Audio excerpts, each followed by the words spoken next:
The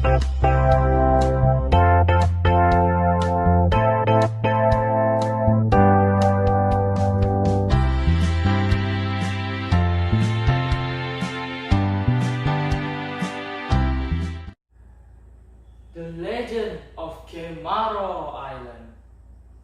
Once upon a time, there was a kingdom in the area of South Sumatra led by a king. The king had a very beautiful daughter named Siti Fatima. Besides her beauty, the princess was also well known for her kindness and good manners. Many young men fell in love with her.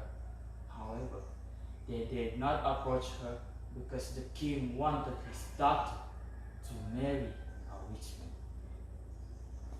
Then, Prince of China named Tamung Ang came to the kingdom to talk about the threats of the two kingdoms.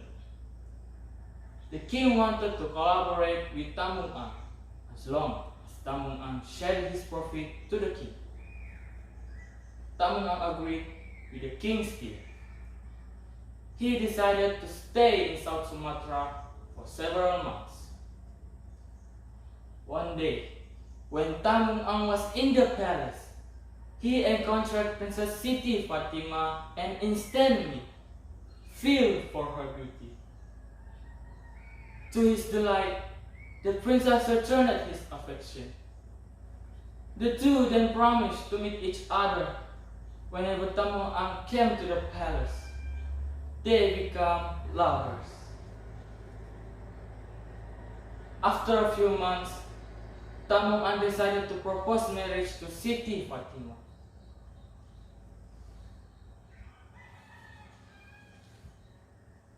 Oh, my dear Princess Siti Fatima, will you marry me? Yes, I do. Then he asked the king to marry his daughter. Your Majesty, I want to marry your daughter, Princess Siti Fatima. We have met for a long time and suit each other perfectly, said the prince. The king, who was determined to marry his daughter only to a wealthy man, stated his terms.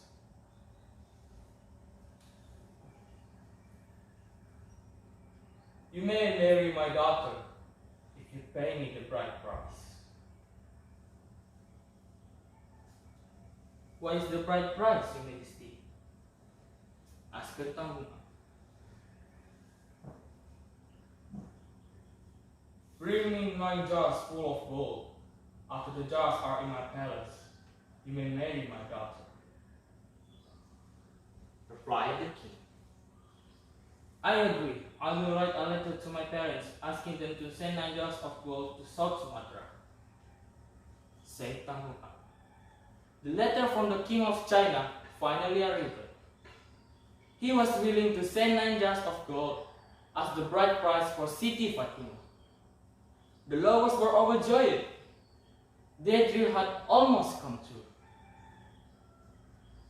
A few months later, the ship from China carrying the bride price arrived. Tamung Ang and Siti Fatima went to the Musi River to welcome the ship. Tamung Ang rushed on the board and immediately looked for the jar. He opened the cover of the jar and behold, instead of the gold he expected, it was filled with the rotten vegetables.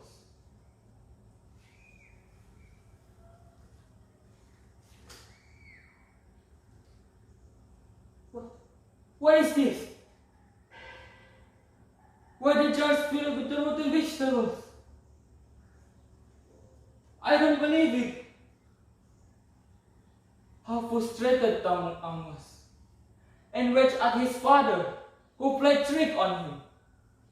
He threw the jars into the water. He opened the covers of the other jars.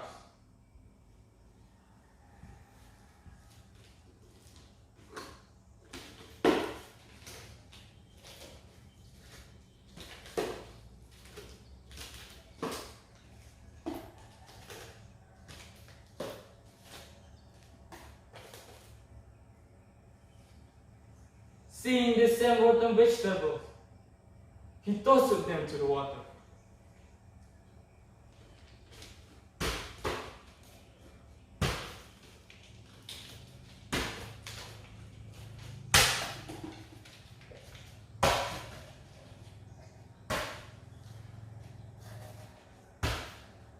However, when he threw the last jar, the jar crashes into the vessel wall.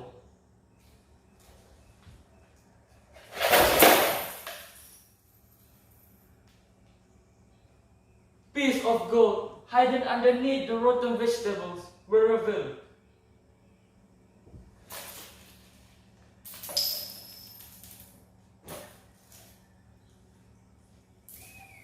Tambung was angry. It turned out his parent intentionally to put the rotten vegetables over the piece of gold to hide them from pirates. Realizing his mistake, he jumped into the water to retrieve the jars.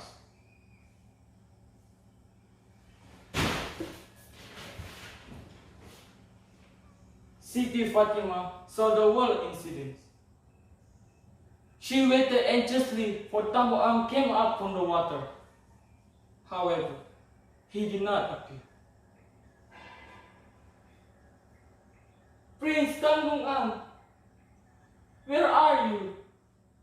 Please return safely to me, or I look for you in the sea.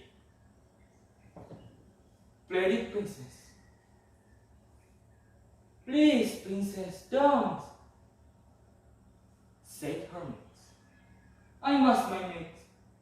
If I don't come back, there shall rise a mound in the middle of the sea. You shall know that it's our grave, said the princess. Then she jumped into the water and never came back. The next day, in the middle of the Musi River, a mound appeared, rising higher and higher. It was named Kemaro Island, which means the island of drought, because it was never been drowned by the river, even the water overflowed. The moral of this story is that we don't act recklessly before knowing the true problems, and don't be prejudiced.